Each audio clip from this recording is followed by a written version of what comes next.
Hello friends, రాధోళ్ళు ఇంట్లోంచి బయటకొస్తుంటే Gora gate ముందు దగ్గర నిల్చొని అప్పుడు రాధోళ్ళకి మీద ఒక పౌడరు ఊదేస్తాడు. ఆ ఊదేసరికి ఆ పౌడర్ దెబ్బకి రాధోళ్ళకి ఏదో మత్తు ఆవహించినట్టు అయిపోయి ఇంకా ఘోరా స్వాధీనంలోకి వెళ్ళిపోతాడు.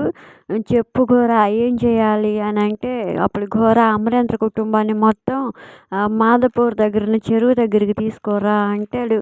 అప్పుడు నువ్వు వెళ్ళు ఘోరా, అంతా నేను చూసుకుంటాను, నేను తీసుకొస్తాను వాళ్ళందరినీ అంటూ ఇంక ఇంట్లోకి కారు వేసుకొని వెళ్తాడు. అతను రాధోడు అదే ట్రాన్స్లో ఉంటాడు. ఇంకా ఇంట్లోకి వెళ్తుంటే పక్కన గార్డెన్లో అరుంధతి గుప్తా గారు ఇద్దరు నిల్చొని ఉంటారు. అతన్ని చూస్తూ ఉంటుంది. రాధోడు మాత్రం తన వైపు చూస్తూ నవ్వుతూ ఇంట్లోకి వెళ్తాడు. ఇంట్లోకి వెళ్ళి అక్కడ అమరేంద్ర కూర్చొని ఉంటే వెహికల్స్ అన్నీ రెడీ సార్ అంటాడు అదే ట్రాన్స్లో ఉండి. ఇంక సరే అన్నట్టు అమరేంద్ర తల ఊపుతాడు. ఇంక భాగి వాళ్ళందరూ రెడీ అయ్యి బ్యాగులు తీసుకొని వస్తూ ఉంటాడు. అందరు కారులో వెళ్తూ ఉంటారు. ఇది ఫ్రెండ్స్ ప్రోమో. మరి రాథోడు ఘోరాకి అప్పగిస్తాడా అమరేంద్ర ఫ్యామిలీని, లేదా మధ్యలో ఏదన్నా అద్భుతం జరుగుతుందో ఎపిసోడ్లో చూద్దాం ఫ్రెండ్స్. మీకు నచ్చితే ప్లీజ్ లైక్ చేయండి, సబ్స్క్రైబ్ చేయండి. Thank you for watching friends.